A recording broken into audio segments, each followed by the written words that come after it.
Captain ZYX-471 of the Galactic Enforcement Fleet had seen many worlds burn, but never like this. The Korthak rebellion on mining station Omega-7 should have been a simple suppression mission. A few disruptor blasts, some prisoner transport, and another conquered species brought to heel. Instead, his task force was pinned down behind makeshift barricades, taking casualties from primitive projectile weapons that somehow punched through their energy shields. Request immediate backup. ZYX transmitted to Fleet Command, his voice tight with embarrassment. The primitives are more resourceful than anticipated. 3 standard galactic hours later, the reinforcement ship Terran Expeditionary dropped out of hyperspace. ZYX felt his 4 hearts sink as he recognized the vessel's configuration. Earth Registry, Deathworlders. Major Rebecca Torres stepped off the transport ramp, her combat armor scarred from a dozen conflicts across the galaxy. Behind her came a squad of humans, each one a walking nightmare to civilized species. Staff Sergeant Mike Rodriguez carried enough explosives to level a city block. Corporal Lisa Chen's sniper rifle had ended 3 separate planetary sieges. Lieutenant David Kim moved with the predatory grace of something that had evolved at the top of a food chain. "You called for exterminators?" Torres asked, her tone flat as she surveyed the war-torn mining facility. ZYX's mandibles clicked nervously. In the 3 years since Earth had joined the Galactic Alliance, human peacekeepers had become the thing nightmares whispered about. They came from a world where everything tried to kill everything else.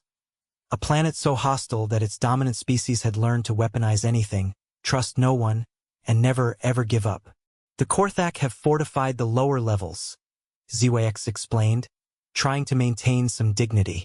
"Our standard suppression tactics proved insufficient."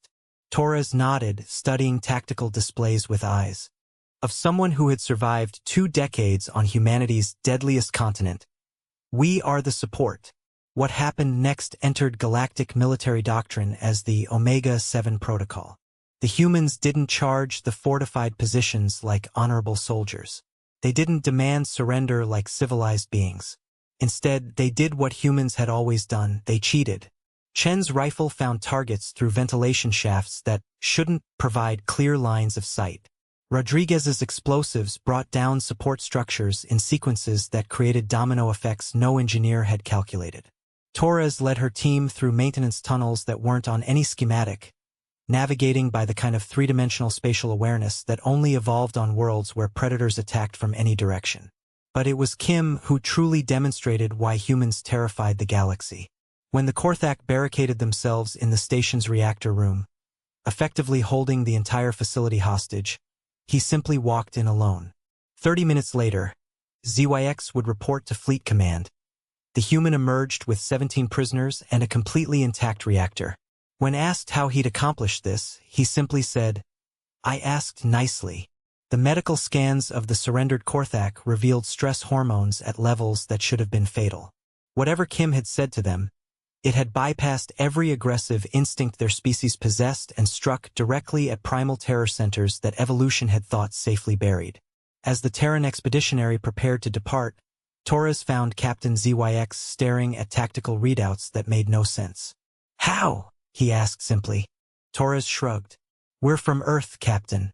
We don't just survive impossible odds, we were shaped by them. Every human you meet is the descendant of something that refused to die when it should have." She paused at the transport ramp. "Next time you need backup against primitives, remember, there's always something more primitive, and it usually carries a bigger stick." The transport lifted off, leaving behind a very quiet mining station and a galactic enforcement captain who would never again underestimate Deathworlders.